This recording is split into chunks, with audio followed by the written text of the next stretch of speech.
dalam Sahih Muslim tu, Nabi berjalan di pemakaman. Hadisnya sahih loh. Di pemakaman, di kuburan. Nabi berjalan, terdengar oleh sahabat dengan Rasulullah ada isakan tangis. Menangis, minta tolong, minta tolong. Sahabat kita tukarkan, "Ma baluhum ya Rasulullah?" Kenapa mereka itu ya Rasulullah? Ada apa dengan mereka ya Rasulullah? Kata Nabi, "Fa innahum yu'adzibun." Mereka sedang diazab di dalam kuburnya. Kenapa mereka diazab ya Rasulullah? Jaga lidahmu daripada al-ghibah. Ghibah. Ghibah ke apa? Ghibah ke bergunjing. Dia ada ghibah, ada namimah. Kalau ghibah itu menyebut aib orang tu ghibah namanya. Kalau namimah itu antar jemput. Antar jemput ni macam mana Ustaz? Si A dengan si B berkelahi. Ni si A, si B berkelahi. Datang kita kepada si B. B, engkau tak usahlah baik dengan si A tu lagi. Kurang ajar si A tu. Apa masalah kata si B? Si A tu saya tadi duduk dengan si A. Si A tu sibuk menjelekkan engkau terus. Si A tu memfitnah engkau terus dia. Begini. Itu kata si A, ya. Keluar pula lah sumpah serapah dari si B. Si A tu tak betul tu kata si B. Si A tu begini. Direkamnya cakap si B ni disampaikan pula kepada si A. A, tadi saya duduk dengan si B menjelekkan engkau. Itu kerajuannya mengadu domba. Itu siapa nama etek tu? Etek namimah namanya. Ada orang yang buat nama anaknya namimah tu kacau tu. Dalam hadis Muslim, dalam hadis Sahih Muslim, yang paling parah azabnya di dalam kubur, di kubur ni, belum di neraka lagi. Yang paling parah azabnya di dalam kubur dua dia. Yang pertama, la yastatiruna fi baulih, orang yang tidak bersih istinjaknya, buang air kecil, buang air besarnya tidak bersih, itu parah azab di dalam kubur. Yang kedua, namimah, itu parah yang parah itu. Paling parah. Makanya dalam hadis dalam Sahih Muslim tu, Nabi berjalan di pemakaman. Hadisnya sahih loh. Di pemakaman, di kuburan. Nabi berjalan, terdengar oleh sahabat dengan Rasulullah ada isakan tangis. Menangis, minta tolong, minta tolong. Sahabat kita tukarkan, "Ma baluhum ya Rasulullah?" Kenapa mereka itu ya Rasulullah? Ada apa dengan mereka ya Rasulullah? Kata Nabi, "Fa innahum yu'adzibun." Mereka sedang diazab di dalam kuburnya. Kenapa mereka diazab ya Rasulullah? Kata Nabi, "Fa innahum la yastatiruna fi baulih." Mereka tidak bersih istinjaknya. Kemudian yang kedua, karena mereka melakukan namimah. Setelah itu bagaimana? Fakasural juda, dipatahkan ranting pohon kurma oleh Rasulullah. Fagharasaha, ditanam oleh Nabi. Ranting kurma tadi, pelepah kurma tadi ditanam oleh Rasulullah. Kemudian kata Nabi, la'allal yukhaffiful azaba ma lam yaybisaha. Mudah-mudahan ini meringankan azabnya selama ini masih basah. Jadi kata para ulama, itulah salah satu dalil. Jangankan doa saudaranya sampai kepada orang yang meninggal dunia, pohon saja sampai dan bisa menolong orang yang sudah meninggal dunia. Hadis itu sahih itu. Maka kata Imam Nawawi, apa kata Imam Nawawi? Kata Imam Nawawi, tasbihnya pohon yang basah tadi, tasbihnya pelepah yang basah tadi bisa membantu orang yang di dalam kubur yang sudah meninggal dunia. Apalagi kita yang hidup ini berdoa kita, ya Allah ampuni dosanya ya Allah, dia teman aku ya Allah, dia sama pengajian dengan aku ya Allah, ampuni dosanya ya Allah, lapangkan kuburnya ya Allah. Sampaikah doa itu? Sampai. Batang kayu saja, pelepah saja tak ada hubungannya. Pelepah kurma, dan sanaknya jawab, enggak. Sesuku dia dengan kita, tidak. Satu ayah satu mak kita dengan dia, tidak. Kata Imam Nawawi, pelepah kurma bisa membantu orang yang sudah meninggal dunia karena tasbih pelepah kurma. Bagaimana dengan kita semua yang hadir di sini? Maka Wahabi ke bongak, masa itu nak bantu dia? Masa hadis tu tak tahu dia? Hadis tu sahih itu. Kemana dia buang hadis tu? Imam Nawawi mengomentari hadis itu. Ini kitab Imam Nawawi mereka baca, tapi pemahaman Imam Nawawi tak dapat bagi mereka. Imam Nawawi sendiri mengatakan, tasbih, kata Imam Nawawi, tasbihnya pelepah kurma itu membantu orang yang meninggal dunia. Imam Nawawi sendiri meyakini bahwa segala sesuatu amal yang kita lakukan dan kita hadiahkan kepada orang meninggal dunia pahalanya sampai. Siapa mengatakan? Imam Nawawi. Mereka juga membaca kitab Imam Nawawi Riyadhus Shalihin. Mereka baca kitab Al-Azkar Imam Nawawi. Mereka baca kitab At-Tibyan Imam Nawawi. Tapi mereka lupa cara dan pemahaman yang Imam Nawawi pegang. Nah, maka saya bilang, tak ada Wahabi yang cerdas. No. Tak ada. No. Masa memahami hadis itu pun tak faham dia. Tak sampai pahala orang yang hidup kepada orang yang mati. Angku kau ya tegah. Tengok kurma, pelepah kurma. Fakasarul juda, Nabi patahkan pelepah kurma, Nabi tanam. Kata Rasulullah sallallahu alaihi wasallam, yukhaffiful adzab ma lam yaybisaha. Ini pelepah kurma akan meringankan azabnya selama pelepah kurma ini basah. Itulah kita setelah menguburkan jenazah kita tanam pohon. Kan orang-orang kita kan seperti itu. Ada yang ditanam pohon sungkai, ada yang ditanam pohon melati apa segala macam lah. Karena semakin hidup dia, maka selalu dia bertasbih untuk orang yang sudah meninggal dunia. Jadi kata Wahabi, itu kan kurma katanya. Jadi kata Wahabi, itu kan pelepah kurma. Jadi mestinya orang Indonesia menanam juga pelepah kurma, jangan diganti dengan yang lain. Tambah juga enggak acik lagi. Jadi kata dia harus pelepah kurma karena Nabi mengatakan pelepah kurma. Kadang itulah.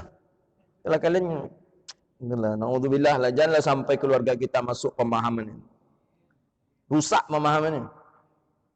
Itulah mereka yang mengatakan tak boleh berkurban pakai kerbau itu dia. Tak sah kata dia. Jadi kata dia, ada nih Wahaboy ini. Kurbannya orang Kampar tak sah kata dia. Heboh ketika itu di Kampar. Tahun berapa itu? Sebelum saya berangkat ke Mesir. Kenapa? Karena orang Kampar mayoritas berkurban pakai kerbau. Ini kata Ustadz Wahaboy ini nih. Heboh ketika itu. Katanya, tidak ada dalil hadis sedikit pun menjelaskan Nabi pernah berkurban pakai kerbau.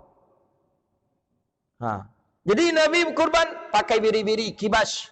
Nabi berkurban pakai onta. Pakai kerbau tak pernah. Jadi kerbau itu tak sah juga ini. Sama halnya dengan ini. Kalau yang dipatahkan itu kayu-kayu yang lain, tidak akan menolong orang yang berada di bawah tanah. Tak akan menolong orang yang sudah meninggal dunia. Tapi kalau yang dipatahkan itu kurma, maka akan membantu orang yang meninggal dunia. Padahal apa pula lah bedanya antara kerbau dengan sapi. Kan sudah disebutkan di dalam hadis itu. Jenis-jenis yang boleh untuk dijadikan hewan kurban. Ada onta. Sapi sejenisnya kerbau. Kambing sejenisnya biri-biri. Jangankan kerbau, kata Imam Bajuri dalam hasyiahnya, walau kana min dujajatin au jin. Walaupun ayam jantan boleh disembelih. Ketika 10 Zulhijjah, sapi tak terbeli kita. Mahal. Kambing tak terbeli kita. Mahal. Ada uang untuk membeli ayam jantan. Beli ayam jantan, sembelih dia di tanggal 10 Zulhijjah. Itu amalan yang paling bagus kata Rasulullah. Walau kata Rasulullah SAW, min iraqatid dam. Amalan yang paling bagus adalah meneteskan darah. Itulah meneteskan darah. Ayam tak terbeli macam mana? Cari pula lah apa yang ada darahnya. Burung puyuh ada darahnya, tapi seketek Ustaz kata dia. Tapi walau kana min dujajatin au jin. Jadi sampaikah pahala bacaan doa yang kita baca, apalagi dengan saudara kita sama jamaah, sama salat, sama hadir di majlis ilmu, sama duduk di majlis pengajian.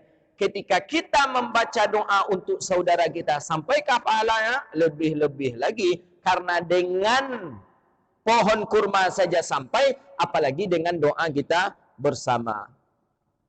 Apa kata Imam Al-Ghazali rahimahullah? Al-ghibatu fahfadh lisanaka. Yang ketiga, ghibah. Maka jagalah lidahmu daripada ghibah. Hati-hati, jangan sampai mulut kita bergunjing.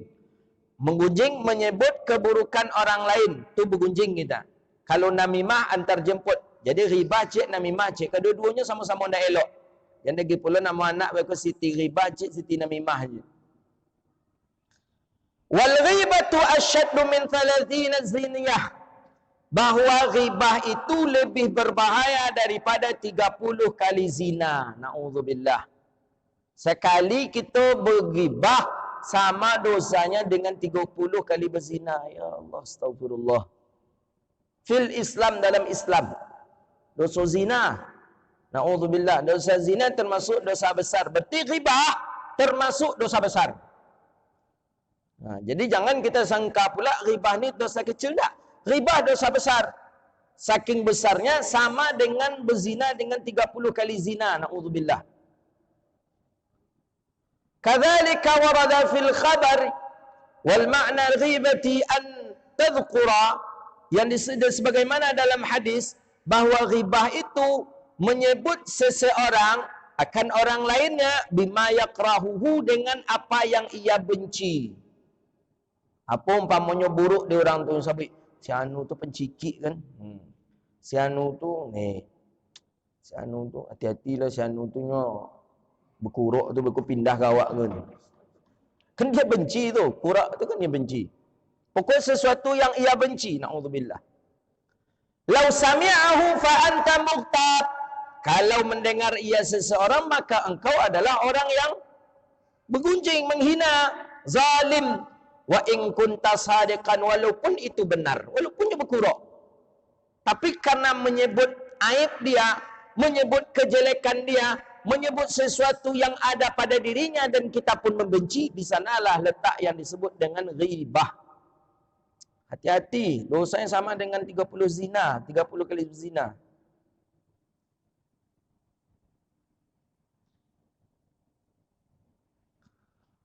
Kemudian wa iyyaka, dan hati-hati lagi engkau, wal ghibah, dan melaksanakan ghibah, qura'ul mar'in. Ini qura'ul, qura' ini ahli-ahli qari, orang yang bagus bacaan Qur'annya, qari.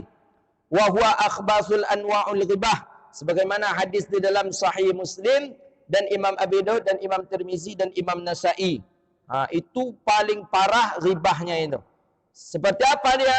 Wa huwa an tafhamal maqsud bi tariqis salihin idhar min nafsika li ta'fan ghibah min ghairi tasrih. Kita tahu, kita mengkritik dia, tapi kita jelaskan kesalahannya apa.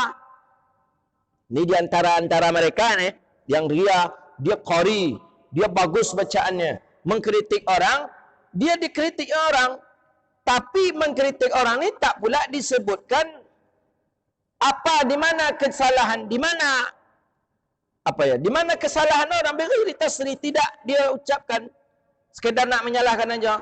Fatakul, kemudian dia katakan, aslahallahu qad sa'ani akhzani wa ghammani ma jara alaihi. Mudah-mudahan Allah perbaiki. Langsung dia katakan, mudah-mudahan Allah perbaiki sa'ani, akan kesalahanku dan apa-apa yang telah menutupi daripadaku. Wa nas'alullaha yaslihana wa iyyahu. Mudah-mudahan Allah perbaiki akan aku dan akan dirinya. Begitu dia. Si anu tu nak mantap baca Al-Quran. Nak mantap dah. Di mana nak mantapnya? Pokoknya ada sahabatnya dah. Mudah-mudahan Allah perbaikinya dan Allah perbaiki aku, kata dirinya. Di sana kata Imam Al-Ghazali kena dua dosa. Dosa yang pertama, bahawa dia menghina orang, menyebutkan kelemahan orang, menyebutkan aib orang. Itu dosa pertama. Dosa yang kedua, seolah-olah dia membersihkan dirinya dengan memuji dirinya. Mudah-mudahan Allah baguskan dia dan Allah baguskan akan aku.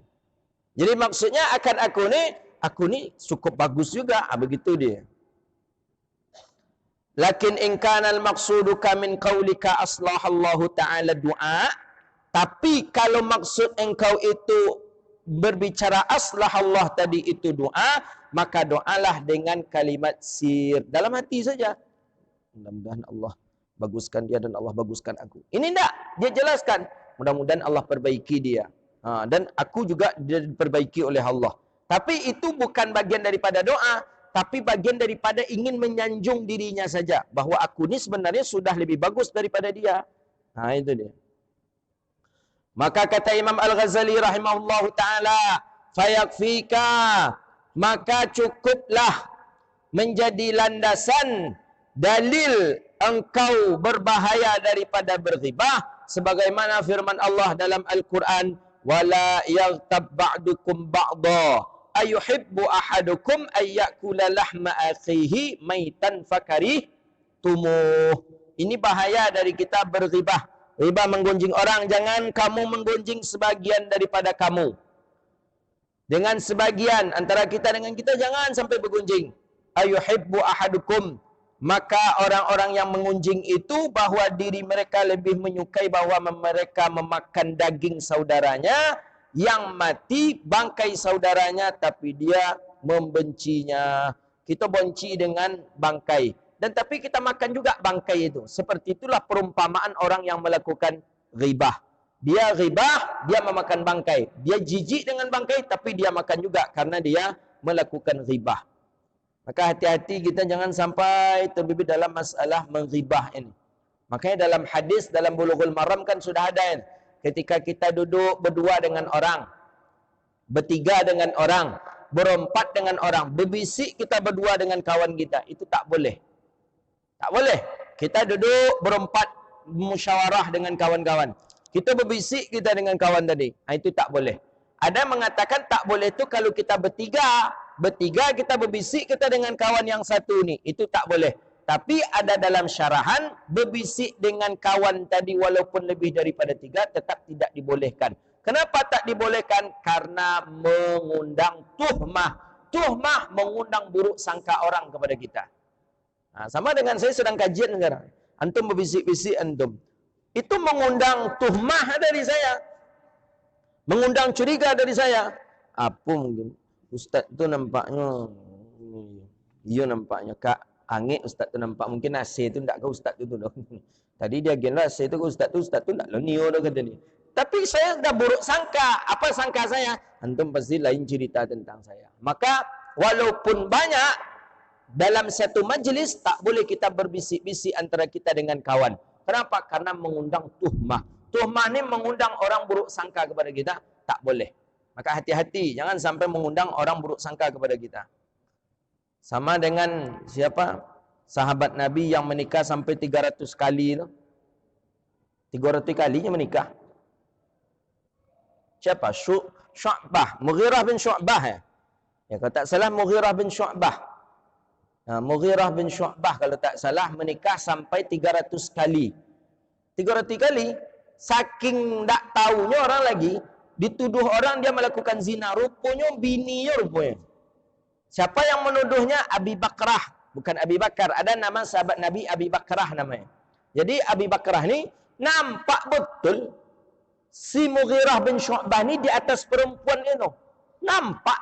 Dia kalau kita ingin menuduh orang berzina, Bapak Ibu, kita harus nampak betul orang tu melakukan zina. Tapi kalau nampak sekedar nampak aja laki-laki itu keluar dari rumahnya atau perempuan itu keluar dari rumahnya, waktu itu orang berzina. Tak boleh. Hati-hati. Hati-hati. Maka zina itu betul-betul nampak. Kalau bisa difoto tuannya sedang berdua di atas itu. Jangan dituduh-tuduh. Jangan langsung mulut kita ke mana-mana. Si anu itu mungkin berzina. Mungkin berzina. Itu tak boleh. Hati-hati itu. Dalam Islam kita kena hukum tu. Kena cambuk kita tu. Kalau kita asal menuduh orang melakukan zina, tak boleh.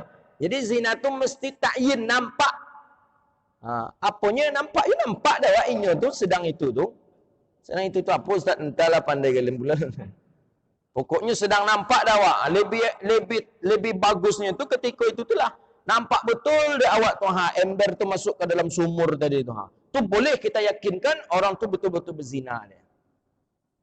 Ember ke sumur tu bahasa kinayah itu. Antum jangan ember masuk ke sumur apa? Belum berzina ya dia. Makanya cepat antum menikah, cepet godang. Jadi tak boleh kita asal-asal menuduh orang berzina. Jadi syaratnya harus nampak. Jadi Mughirah ni nampak oleh Abi Bakrah, nampak. Nampak tu Langsung dikirim surat oleh Abi Bakrah bahawa si fulan dibawa saksi. Kan saksi zina harus ada saksi kita loh. Harus dengan nampak kemudian kita bawa pula saksi. Sampai ke Sayyidina Umar kalau tak salah. Sayyidina Umar di Madinah. Di sidang dipanggil. Mughirah panggil, si Abi Bakrah dipanggil. Ni Mughirah ka, ya Mughirah bin Syu'bah kalau tak salah. Memang tiap saban tahu tu kau bini. Bayangkanlah 300 kali nya menikah berapun dak itu 300 kali. Sebab kau bosan menikah pula balik, mati nikah pula balik, sakit nikah pula balik. Memang hobinya macam tu. Di sidang kata Sayyidina Umar, tak salah khalifah ketika itu, betul engkau melakukan zina? Enggak. Mughirah mengatakan tidak. Bagaimana Abi Bakrah? Ya, dia berzina. Maka disitulah yang disebutkan al-mudda'i al-yamin ala man ankara. Syahadatun ala mudda'i wal yamin ala man ankara. Yang menuduh mesti mendatangkan saksi. Yang tertuduh dia melakukan sumpah. Ini bersumpah dia. Yang ini mendatangkan saksi. Jadi bagaimana? Akhirnya kata Sayyidina Mughirah bin Syu'bah, itu adalah istriku yang baru saja aku nikahi. Ada saksi? Ada pula. Dia sudah bersumpah pakai saksi pula dia. Nih, orang ni sebagai saksi nikah aku, kata Mughirah. Akhirnya Abi Bakrah pun salah ketika itu, tapi Abi Bakrah tidak dihukum karena Abi Bakrah pun bisa mendatangkan saksi, dan Abi Bakrah memang tidak tahu bahawa itu adalah istri daripada si Mughirah. Maka itulah dianjurkan kita menikah itu diumumkan. Itu dia tujuannya, supaya jangan orang buruk sangka kawak. Maka dianjurkan kita menikah. Jangan diam-diam aja menikah. Sampaikan ke orang. Sampaikan ke orang. Walaupun tu isteri kedua kita, sampaikan ke orang, tak apa-apa. Kabini awak sampaikan juga. Nah, apa? Dia kan wajib memberitahu, tak wajib minta izin. Kan begitu dia dalam hadis itu, dalam Jami'us Saghir. Ketika kita nak menikah lagi, kita berkewajiban memberitahu, tapi tidak berkewajiban minta izin. Jadi tidak perlu izin bini awak, nak apa dah lalu aja lah. Tapi memberitahu wajib. Kenapa wajib memberitahu? Indak awak pulang berkau 7 hari dah. Nyobek surat laporan ke polisi. Laki dia dah hilang kan bahaya jadinya. Kasih tahu ke suami, ke isteri kita. Dek, abang malam ni sampai 7 hari ke depan, abang tidur di rumah si fulanah. Ngapa pula abang tidur pula? Abang rencana malam ni menikah. Oh, nak izin tak? Nak izin tak? Ayo, nak apa dah?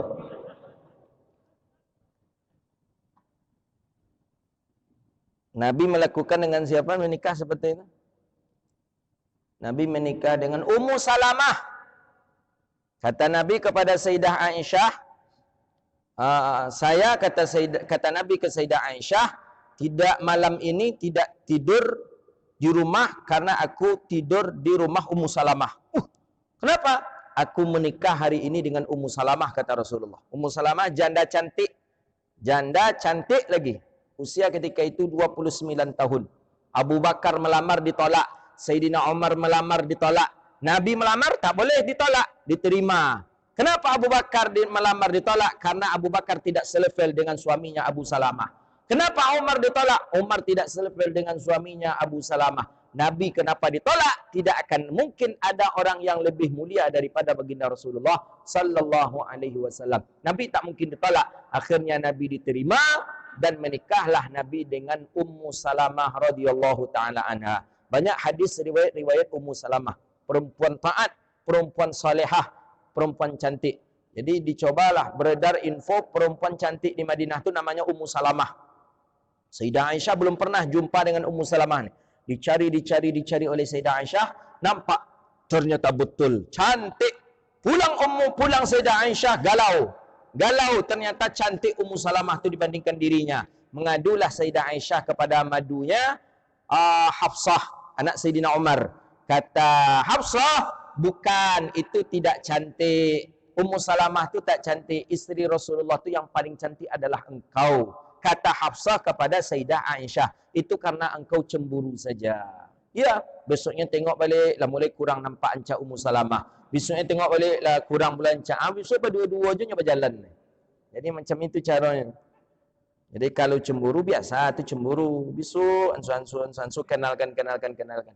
Besok ini nyoba dua je kamu tu. Awak nunggu dalam mobil aja kita lagi.